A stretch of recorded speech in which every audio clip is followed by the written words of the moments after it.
తెలంగాణలో ఎంపీ ఎన్నికల పోరు చివరి దశకు చేరుకుంది. ప్రధాన పార్టీలు హోరాహోరీగా ప్రచారం చేస్తున్నాయి. రైతు ఉద్యమాల కేంద్రంగా ఉన్న ఇందూరులో గత కొన్నేళ్లుగా ఎన్నికల్లో ప్రజలు విలక్షణ తీర్పిస్తూ వస్తున్నారు. ప్రస్తుత లోక్సభ ఎన్నికల్లో తీర్పును ప్రభావితం చేసే అంశాలు ప్రధాన పార్టీలకు గుబులు పుట్టిస్తున్నాయట. 3 ప్రధాన పార్టీల నుంచి ప్రముఖులే పోటీ చేస్తూ ఉండగా ఈ ఎన్నికల పోరులో తలపడి నిలబడేదెవరు, గెలిచి నిలిచేదెవరు? What the story? తెలంగాణలో ఎంపీ ఎన్నికల పోలింగ్కు సమయం దగ్గర పడటంతో అన్ని పార్టీల అభ్యర్థులు స్పీడ్ పెంచారు. ఎవరికి వారు గెలుపు ధీమాతో ముందుకు సాగుతున్నారు. తమ అభ్యర్థులకు మద్దతుగా జాతీయ స్థాయి, రాష్ట్ర స్థాయి నేతలు పర్యటనలు చేస్తున్నారు. బీజేపీ సిట్టింగ్ ఎంపీ తరపున ప్రధానమంత్రి నరేంద్ర మోడీ, కేంద్ర హోంమంత్రి అమిత్ షా, ఛత్తీస్గఢ్ సీఎం, రాష్ట్ర నేతలు బహిరంగ సభల్లో పాల్గొన్నారు. కాంగ్రెస్ తరపున 15 రోజుల వ్యవధిలోనే సీఎం రేవంత్ రెడ్డి ఆర్మూర్, నిజామాబాద్ జిల్లాల్లో కార్నర్ మీటింగ్లు, రోడ్ షోలు నిర్వహించారు. ఇక బీఆర్ఎస్ అభ్యర్థి బాజిరెడ్డి గోవర్ధన్ తరపున మాజీ ముఖ్యమంత్రి కేసీఆర్ నిజామాబాద్లో బస్సు యాత్ర చేసి రోడ్ షో, కార్నర్ మీటింగ్ నిర్వహించారు.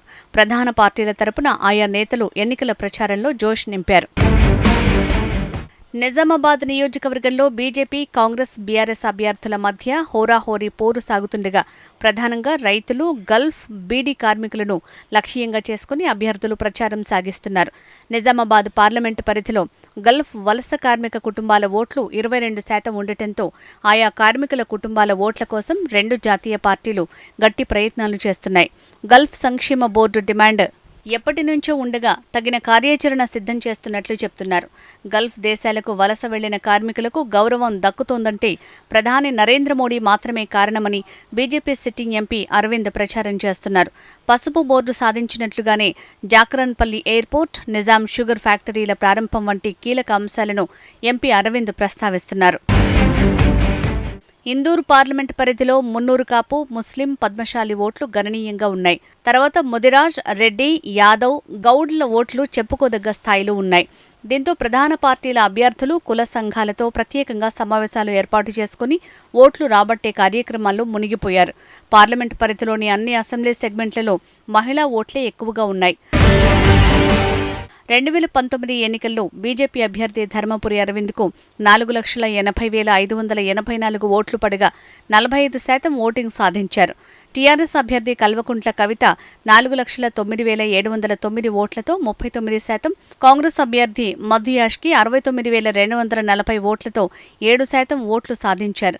నిజామాబాద్ పార్లమెంటు నియోజకవర్గంలో మొత్తంగా 17,04,867 మంది ఓటర్లు ఉండగా అందులో 8,06,220 మంది పురుషులు, 8,98,647 మంది మహిళా ఓటర్లున్నారు. పురుషుల కంటే 97,427 మంది స్త్రీలు అధికంగా ఉన్నారు. గత లోక్సభ ఎన్నికల్లో పసుపు బోర్డు ప్రచారాస్త్రం కాగా ఈసారి చక్కెర కర్మాగారం ప్రధాన అంశంగా ప్రచారం సాగుతోంది. ముఖ్యంగా మహిళా ఓటర్లు ఎక్కువగా ఉన్న నియోజకవర్గం కావడంతో అభ్యర్థులు ఎక్కడికి వెళ్లినా బీడీ కంపెనీలు, ఉపాధి హామీ పనుల ప్రదేశాల్లో ప్రచారం సాగిస్తున్నారు. బీజేపీ, బీఆర్ఎస్ అభ్యర్థులు ధర్మపురి అరవింద్, బాజిరెడ్డి గోవర్ధన్ నిజామాబాద్ జిల్లాకు చెందిన వారు కాగా జగిత్యాల జిల్లాకు చెందిన జీవన్ రెడ్డి కాంగ్రెస్ అభ్యర్థిగా బరిలో ఉన్నారు. నిజామాబాద్, జగిత్యాల జిల్లాలో ఆయా పార్టీల అభ్యర్థులు ప్రత్యేక దృష్టి సారించారు. సిట్టింగ్ ఎంపీగా ధర్మపురి అరవింద్ బీజేపీ నాయకులు, శ్రేణులతో అన్ని మండల కేంద్రాల్లో కార్నర్ సమావేశాలు, ఛాయ్ పే చర్చ కార్యక్రమం నిర్వహించారు. బీఆర్ఎస్ అభ్యర్థి బాజిరెడ్డి గోవర్ధన్కు కాంగ్రెస్ అభ్యర్థి జీవన్ రెడ్డికి ఆ పార్టీ నేతలు సహకరించడం లేదని ప్రచారం జరుగుతోంది. పార్లమెంటు పరిధిలో కాంగ్రెస్, బీజేపీలకు 2 ఎమ్మెల్యేలు, బీఆర్ఎస్కు 3 ఎమ్మెల్యేలున్నారు. ప్రధాన రాజకీయ పార్టీలు నియోజకవర్గ పరిధిలోని సమస్యలపై గురిపెట్టి ప్రచారం సాగిస్తున్నారు.